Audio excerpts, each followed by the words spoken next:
Welcome to a very special episode here on the Field of 68. We are joined today by Craig Robinson from the NABC, and who's also a member of the Men's Basketball Oversight Committee. Craig, what's going on, man? It's good to see you. Thank you for jumping on here with us. Thank you for tolerating Jeff Goodman. It's not something that's easy to do these days. Well, Rob, thank you. Thanks for having me. And I've known Jeff since I got into coaching, so he's an acquired taste, and fortunately, he and I have gotten we have a good relationship. So it's obviously we wanted to get you on today because it starts Coaches versus Cancer Week, where Yep. coaches raise awareness. They wear sneakers, Right. Some wear plain kind of basic sneakers. Other kind of take it to a different level. This has been going on since the early 90s, I believe. 93, actually. Yeah. 93. Yeah, Jeff, 93. And it's been such a tremendous partnership. And when I was still coaching, I was a part of Coaches versus Cancer and would do whatever I could. But for those people out there who aren't familiar, since 1993, coaches have collectively come together, um, and using their platforms have raised over $160 million for the American Cancer Society. And we've shared the same goal with the American Cancer Society, which is ending cancer as we know it for everyone.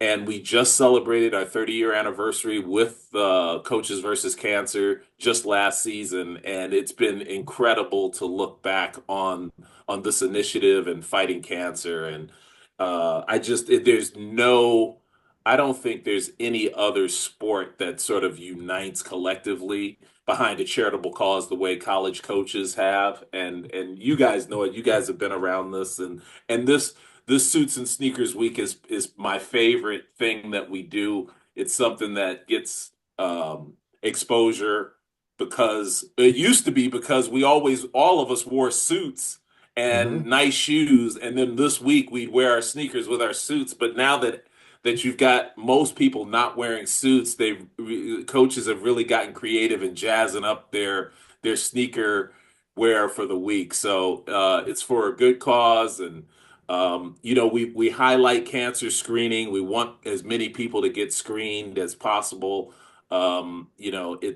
It's just been a great cause, and we appreciate you guys supporting us on this. How can fans help? How can they contribute? What can they do? Is it just as simple as a reminder to go get yourself checked and go make sure you get to the It's doctor? it it's just awareness is as important as funding. So there's always, you can always go make a donation to the American Cancer Society and say it was because of Coaches versus Cancer. But 1 in 2 men and 1 in 3 women face a cancer diagnosis these days. So cancer screening for people without symptoms is so important. And screening tests are available all over. And we just want people to get out and get screened as often as, at least first and foremost, and then tell their friends and family to get screened too. No doubt, no doubt. All right, well, let's move on to some topics here, since Yep. that's your life. Your daily life here is dealing with coaches and issues, and Yeah. there's no shortage of topics to discuss with you. I think I'm going to start though with Jay Wright retiring a few years ago at an Right. early age. Tony Bennett did it this past offseason at a younger age. And I just sense, with the way the environment has changed, that this is going to be something that we're facing more and more, because a lot of the so-called older coaches, veteran coaches, didn't get into the sport to deal with some of the things they're dealing with right now, right? NIL, kids transferring every single year. I Mhm. know people say, hey, well, you can leave too. Coaches can leave, and it's true. They have buyouts, but they can leave. How much do you think this is going to continue to impact Because I said it. I've told Rob this. I think Mark Few. I'm worried Mark Few's going to retire after this year. I really am, just because again, some of the I know, I but know. it's a reality right now, Craig. It is, Jeff, and you said it. You know, we all grew up, and I'm a little bit older than you guys, but you all grew up in the time playing hoops where the coach was really like a teacher, right? Like he wasn't a businessman, he wasn't a professional coach, Mhm. right? He had some other vocation. Some of us were fortunate enough to play in college where the coach was the that was his job for the first time. But to your point, Jeff, what I'm seeing is our coaches who are older, and by the way, just the evolution of college basketball, it's getting to be time for a big subset of the coaches to be retiring anyway. This has just sped it up because of the instability that they're not used to. And when I say instability, I'm talking about dealing with the this new ecosystem that is starting to evolve without sort of any kind of warning or training. And I'm not making excuses, because what you're going to see is our younger coaches are going to have to come up and evolve. But our older coaches remember the time where the job was mostly teaching and mentoring, because most of these guys are not going to be NBA players. I mean, you guys know I spent 5 years in the NBA. There's a huge difference in talent. And so I just think this instability is making life a little less um, palpable for our coaches, our more experienced coaches. You know, one of the things when I talk about like tampering going on, or the way that some of the recruiting is going on when it comes to the portal and when it comes to transfers and when it comes to all that stuff is, well, it's coaches doing it, right? These are coaches doing it to other coaches. How do you kind of navigate that, right? Like the Well, go yeah, ahead. Rob, I would hold my horses just on it's other coaches. Yeah, they're going to be, it's just like it was before, right? You Mhm. probably got 20% of the coaches doing bad things, but 80% of the coaches are doing it right. And what I'm hearing and feeling, and I'm in a great spot because I get to talk to the coaches, but I can talk to the parents, I can talk to administrators, I can talk to the players, and I can talk to the agents. And it's a good part of this is now that they can be represented with some sort of representation, whether it's a full-fledged agent or if it's an advisor. Those are the guys who are going around Mhm. the system and saying, "Hey, I've got a guy, wink, wink, who might be interested in leaving an X school to go to. Or do you have anything available? Here are his stats. Without sort of divulging any names." And I think it is a lot of that more than it is sort of coaches calling other guys up. Because I can tell you, it would be hard to be sitting next to guys in all of these events that we go to in the summertime if I knew the guy was calling up my guys, because I'd go right over and talk to him, and I'd talk to all my friends who were around him and say, "Hey, look, what are you doing?" So, and I don't think I'm being naive on that. I think now when you have, and it's not always the agent. Sometimes it's the kid's parent. Mhm. Sometimes it's the kid's relative. Sometimes it's an AAU coach because they're used to sort of living in this world. And and I just think we as coaches, we have to take a step back and understand times are changing and we have to do things a little bit differently. So let me ask you this, and knowing how the portal is kind of playing out, knowing how Yep, much of a 24/7, 365 career this really is becoming, right? You got to recruit guys on your same roster weeks after you kind of get them, right? That's just what it is sure. right now. Yep. How are you advising young coaches that are coming up in this business now? Well, what I'm telling the young coaches is, first and foremost, it's doable, because you know what this is like. This was like when I was in the NBA running a G League organization, right? And when Mhm. I was vice president of player development, and I'm in charge of the development of the 13 NBA players as well as the, 10 or 12 G League players. This is what you do. So it's doable. You're just not used to doing it. That's the first thing I tell them because I don't want them to be scared out of the profession, first and foremost. And secondly, um, you have to really learn how to coach and recruit in a 1 year cycle now instead of a 4 year cycle. That's what's happening. I mean, and Rob, you said it. I mean, the thing that's really irks a lot of our coaches is they just recruited a kid to get him on campus. As soon as he's on campus and he starts having practice and he's doing well or he's not, he's got to start recruiting him for the next year. That's Mhm. not It's that's not a not a healthy place to be. it's not only is it not healthy, it's not what they're used to, right? So but it's where we are landing here because it's taken us too long to get to the spot, so I think we've overcorrected. So what I'm telling young coaches is that this job is going to be, it was hard to begin with. It's going to be even harder now. Hmm. And you have to develop relationships not only with players and parents, but you have to develop relationships with agents and significant others, for lack of a better term, who are representing these players. Greg, when I remember talking to Coach K a bunch about his relationship with the NCAA and with former President Mark Emmert in particular. And he said there Yep. was no relationship. There was none. Mark Emmert would never call him or any of the other veteran Hall of Fame coaches.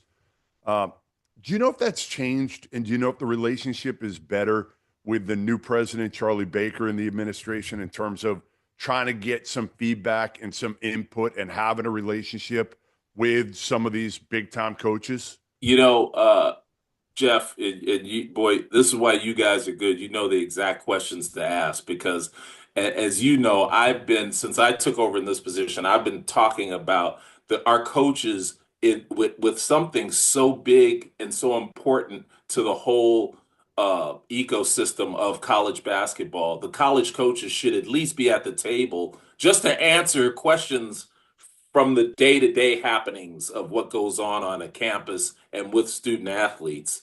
I've been fighting this since I sat down, and I've gotten to be good friends with Coach K, and we've talked about this a lot. There was not a relationship when I first joined, and to Charlie Baker's credit, I called him up when he got the job. It took him a minute to get his feet on the ground and get his bearings, but he called me back and we've stayed in touch. Um, he understands the need to hear from the coaches, but I will tell you the way the system is set up, the bureaucracy of the NCAA, their argument is always, well, if we have the basketball coaches' input, we got to have everybody's input, and I disagree with that. And you guys, I know you guys disagree with it. Well, You because there's so much exactly money at stake. who's who Right. who's generating the money? If you just want to make it mercenary, who's generating the money? And all right, get their feedback if you really want their feedback, but at least have our feedback. I mean that just didn't make any sense. So he kind of gets it, and I'm trying to give the NCAA a little bit of grace here while they go through this settlement thing because there's going to be an upheaval in the way things are done. But we can't go forward with this in any way that makes sense without hearing from coaches who have either retired or from coaches who are sitting in seats now. I mean, if you Jeff, you and I have known each other a long time, and Rob, we've gotten to know each other. You guys know I spent before I even got into coaching, I was in corporate America. There would be no way that I would be running $1 billion business and not be talking to the guys who are dealing with my raw materials, my research and development team. That's what the coaches are. It'd be no way. So to get back to your question, it's not where it should be, but I can't say I have to say that Charlie Baker is at least trying. I don't think it's enough yet, but it's, the guy's getting sued every time he puts his feet on the floor when he gets out of bed. He's I getting know. sued by He's somebody. digging out of the biggest hole that anybody's ever been in. So give him some Yeah, time to get that shovel and try to dig. exactly. All right, so this is the last one I got for you. You made an interesting point before that I actually agree with, in that it took us so long to get to the point where we viewed college athletes in some level of professional capacity and allowed them to get paid, where we viewed the ability to transfer between different institutions as something that should be more free, that we overcorrected. And we've gotten to this point where it's more than just a free market. It is a free for all. Yes. What's the one thing that you would do to try to like rein it back in a little bit and get this structure to the point where it's fair, where players can capitalize on their market value while also giving some kind of protection to the programs and the coaches that bring these players. You know what I mean? Like coaches, Yeah, when they leave, you got to pay a absolutely. buyout. Is it as simple as that? No, it's not as simple as that, Rob, but you're barking up the right tree. In my humble opinion, I think there's two things that need to sort of calm things down so we can kind of take a look at how to make this work for everybody, including the student athletes. And I'm going to make a point about the players now, because we can't even almost call them student athletes anymore. Mhm. There's two things that the coaches would like to see, and this is feedback that I've gotten, from our coaches from Division 1 all the way down to the lower resource teams. Number one is there has to be a level of transparency, right? Mhm. Let's all know where we stand, right? So that we don't have the guy saying, I got an offer for 600,000 here and the offer is really for 200,000, because that that sort of gums up the process. So let's just have some let's register everybody who's going to be an agent. Let's have some transparency, and let's just talk what numbers really are. Number one, and number two, and this will sound like a catch-all, but somehow we got to figure out the reason why this works at the pro level is because you have collective bargaining, right? Yes. You got the players, the organizations, and the league all get together and say, okay, what are the rules of the game? And then you can say, okay, we're all going to agree to abide by these rules. And that will sort of calm the waters down. And Rob, to your point, it's so much less of a free for all, and we can make it so that whatever we end up with is sustainable. Because what's not sustainable is what's going on now. Because I know if I was a collective guy given investing, the only person who's happy right now is the Ohio State guy collective, because they won the national championship. And there's going to be one more who's going to be happy at the end of the NCAA tournament. Everybody else is going to be out, you know. You know But who's happy, Craig? Craig, you who's know who's that? happy? The agent The who's agents, taking the agents. It's 30%. it Who's taking taking 30%. 30%? And that's another thing. You got to agree on a number that makes sense, right? But let me tell you this, and I haven't heard anybody talk about this. So you guys feel free to talk about it if you find this interesting. What we aren't talking about, and what I'm seeing, because I watch a lot of basketball games, I'm watching all of our games now. The difference between the way it used to be and the way it is now for the player is that nobody's teaching these guys what it means to go from trying your best to having huge expectations of excellence because you're getting paid. Oh yeah. Yes. Our coaches don't have time to do that. They're trying to win games. So Yes. nobody's teaching these players. Everybody's talking about, well, they got to save their money. Shoot, they got to learn how to be professionals. How many players are you seeing who were on a good team, doing well, have left for even more money, and the pressure of the expectation is collapsing on their shoulders, and they aren't the player they used to play.